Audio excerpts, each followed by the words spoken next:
Like, I have to reverse engineer them and then be like, this person's wrong. And so they've helped me by realizing what is correct. But I have been, just to continue along, I have been reading a book. Nerd. I didn't get to talk about it that much, but there was one short story, because I'm reading one of the Stephen King books that has like 4 short stories in it. One of them being The Langoliers, which if you've seen Nostalgia Critic, he does a review of The Langoliers. I actually haven't been on that guy with the glasses in like I haven't watched 5 years. Nostalgia. Long time, right? Nostalgia Critic's 2 or 3 years. Nostalgia Critic is it's gotten a little more.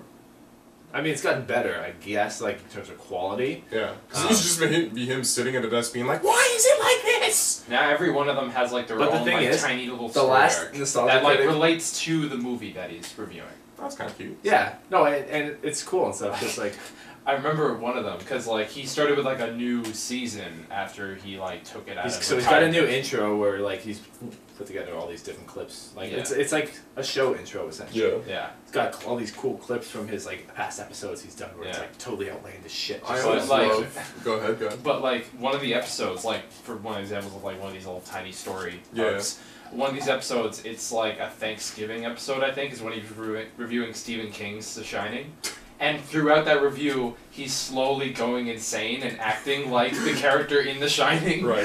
Like, of course. And like the end, he just goes insane and chases after people with not an axe, but like a toy hammer. Oh the whole like door scene, but he's like can't break it through because he's using a toy hammer. It's like, just open the door, please. But I just finished one short story like a week ago, and I want to mention it because it was a really weird story. It was called The Library Policeman. Okay. And so it's like, what happened? It's basically it's supposed to be a scary story about what happens when you don't bring your library books back on time. Is essentially the premise of this story. Okay. And so they've got this woman. People know what actually happens, though. Like, I mean, like nothing. Well, like the title says, there's this character called the Library Policeman. There's a policeman Who they send out, and he basically hunts down these people and asks them nicely for their book. Sir, I'm sorry, but you keep That's that what I at thought. 25-cent debt, and we really need that book back. There are many people on a waiting list, and they all need it for academic study. So he essentially, just melts you. they've got this woman. So the whole premise of the story is that there's this woman who works at the library who doesn't actually exist, but she is like dead from like a long time ago. And the main character sees her and rents out these library books, but then loses them. Oh no. Which is kind of similar to another story, but I mean I'm not going to get into that. But Or someone lost something. yeah, no, there was another Stephen King story in that same book about a character that loses something and is basically trying to find it before this character comes and like tries to Eats their brain. I don't know. Dude, is the library cop a zombie? Is it zombies? So the whole idea of the library policeman is zombies like would make it cool. every person who's dealt with this woman in the past, because this woman's really weird. She's not even really human. She's kind of part. She's a demon. Yeah, she's part. She's demon. a cat.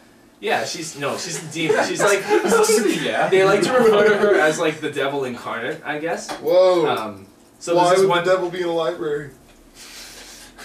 I don't know, man. Probably symbolism or something like Library corrupting the children. is the devil.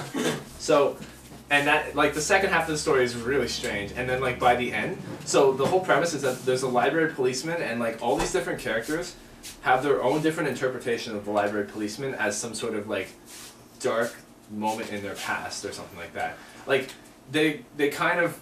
I gotta say, you're not selling me on this one. This sounds awful. Are you sure it wasn't a cartoon?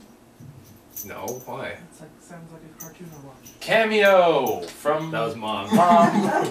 No, Mom, you don't want to know. It's like a cartoon. You don't want to know what happens because I mean I'm gonna spoil Do they all this get whole eaten? story.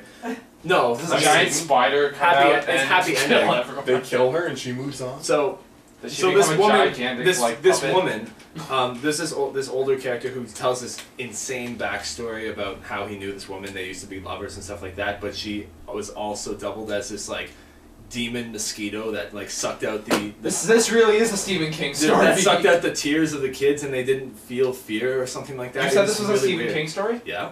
This really is a Stephen King story because it has a giant.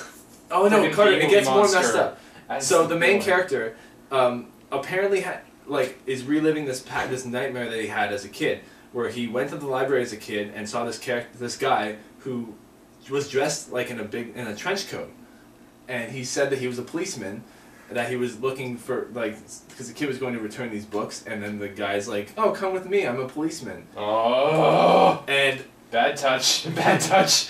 it's exactly what you think happens. Oh. Yeah, and so it ends up turning into this weird rapey scenario with this character that like he shut away this memory, but like it comes up by revisiting the library, which he's never done before. But like it when I heard him reference his childhood and how he ran into this character, I was like, he's gonna get raped in the next page, isn't he? Sure enough, he's getting raped in the next page, and like it's Stephen King, so he's not afraid to rape you. He's not afraid to tell you what the hell's happening, and literally scar this poor kid forever. And I'm like, oh god. This book sounds awful. At least it wasn't I Spit on Your Grave. Hey, it could have been 40 pages she of this. kills those people though. It could have been a 45-minute rape scene. Hey, but it could have been 40 pages of like, what is this thing in my butt? But like it wasn't. I don't think that's what it would be actually. And I'm like, just imagining just like, what is this thing in my butt?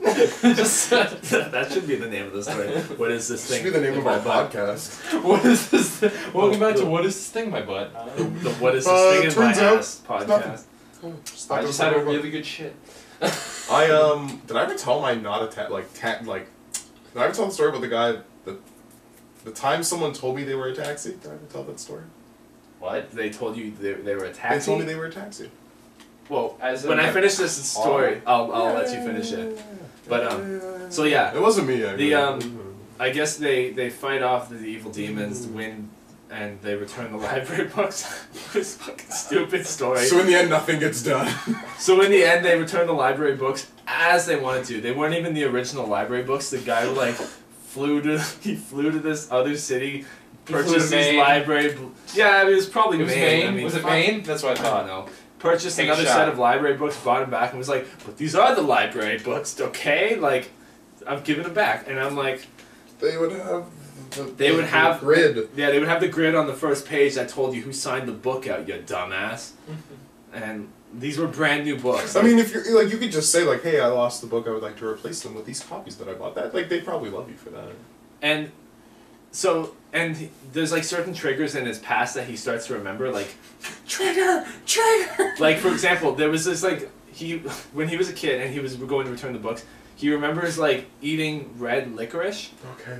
and so somehow he turns red licorice into a weapon as Okay. an adult, and he buys like 40 packs Right. of red Because licorice, you could just do that. and then like puts it into a ball, and then uses it almost as garlic on a vampire, and like shoves it into like.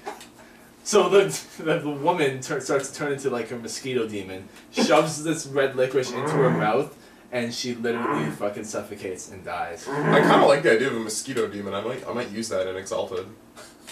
I'd like. Mosquito demon. I had an idea for it. Defeated by red licorice. Well, no, they wouldn't be defeated. They would be defeated by giant swords. I mean, but I'm sorry, but like I'm reading this, and I have to say, the novelization version of The Mist was better than this story. okay, so I'm it did sorry. suck. It did suck. I did not So, like this one. I think Take a drink if the final villain of a Stephen King novel is a crappy B-movie monster. And we would have to. And William has taken his drink. they usually end up being. It's just giant awful. spider. I had a- Langoliers, giant meatballs. What? Not even kidding. Langoliers, giant fucking meatballs. They don't that describe eat them everything. well. They did like the Langoliers novelization because I'd watched the review. I was looking for those little trigger words that Nostalgia Critic was making fun of, like, "Oh, I'm hearing this weird sound, almost like Rice Krispies when you pour the milk in." Yeah, they literally say that in the movie. And then there's the other one with the guy who's like scaring the little girl. I like saw that in there. little girl. It's awful. But the novelization version of the Langoliers was a better story than the movie was. Because you actually, terrible. because there's no explanation for why things are happening in the movie. Because obviously, when you have a movie, You gotta cut stuff. yeah, Yeah, just like cut it. Just like cut it. Fight Club was able to get away with a lot of stuff This because is Fight. it was told in narration. A We lot fought. of the. I see. I never watched Well, or read and- Fight Club, so I don't know what happened. Hey, He's first rule of Fight narrating- Club, never talk about Never Fight talk about Club. Fight Club. Let's go. But he's narrating over a lot of the things that he's doing, so and it kind of helps you understand the character, and it also helps you understand why he's doing things because he's narrating it.